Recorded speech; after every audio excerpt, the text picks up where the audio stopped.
Thanks a lot, guys. Scott Hudson and the original Hollywood blonde Mike Tenay here in the Worldwide Arena.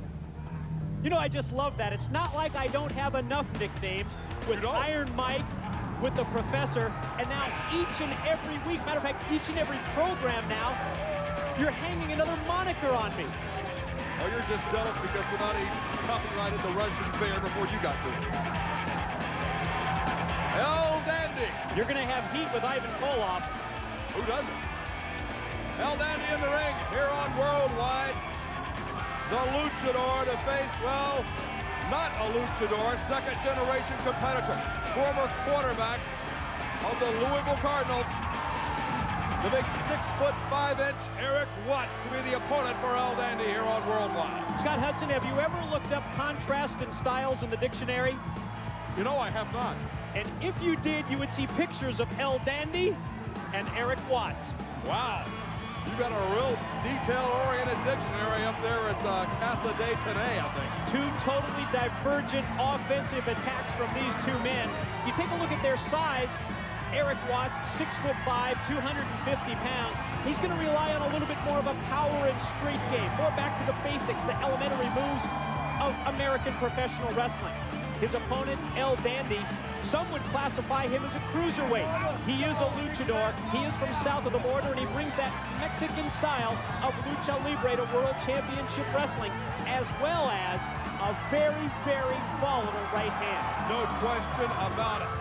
El Dandy can fly with the best of them, but unlike a lot of the high flyers like Psychosis or Rey Mysterio Jr., he packs a lot of power into that right-handed punch, and you know Erik Watts, a student of this great sport, is going to be on the lookout.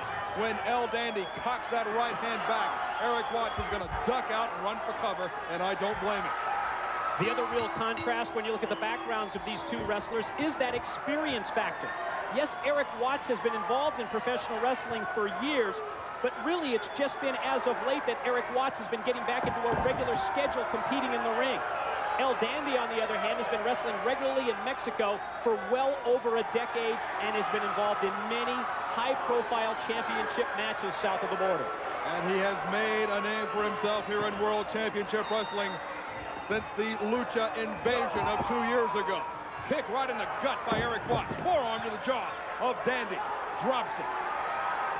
Very obvious in the early stages, the early going of this match, that Dandy wanted to use a hit-and-run type offense, trying to stay away, trying to outquick the larger, bigger power attack of Erik Watts. He just picked up El Dandy and dropped him down to the mat with a big slam. Full slam from Erik Watts. And the one category Watts has over Dandy is the strength. But Dandy has that quickness. Drop kick into the ropes. Another drop kick on Erik Watts. Drives the Louisville Cardinal right back into the ropes. Pulls him right back up. Dandy. Reversal by Erik Watts. Leapfrog from the 6'5" into the ropes one more time. Oh, there you see it. The right hand cocked and ready. And Watts ducked out. Ooh, stiff kick right in the jaw. Oh, that's how he got him.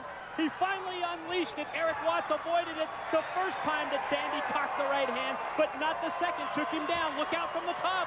Watts is seeing stars, and there's a shooting star, but no. The drop kick from the top missed, and Dandy hit hard. And Erik Watts knows he literally dodged the bullet there. Yeah, hard exactly to tell what move Dandy was going to try off the top. Was it a drop kick? Whatever. It didn't connect. Look at that. Leg planted across the back, and then with all of his weight, he drives Dandy face first to the canvas. A version of the old showstopper drove Dandy face first directly into the canvas, and that's a right forearm that rocks Dandy. There's another. Referee Charles Robinson counts him down into the gut. Watts, gut wrench, sets him up, shoulder high. Oh! Power bomb into the top turnbuckle. Good night. Power bomb in the back of El Dandy's head, making contact with that top turnbuckle in the corner. Look out! Oh! What is that one called? I have no idea, but that will do it for Dandy. A reverse Endawa maybe? Good night, that hurts. What a move by Erik Watts here on WCW Worldwide. He used his power and he used his strength to put away Dandy. Watts gets the Duke over Dandy.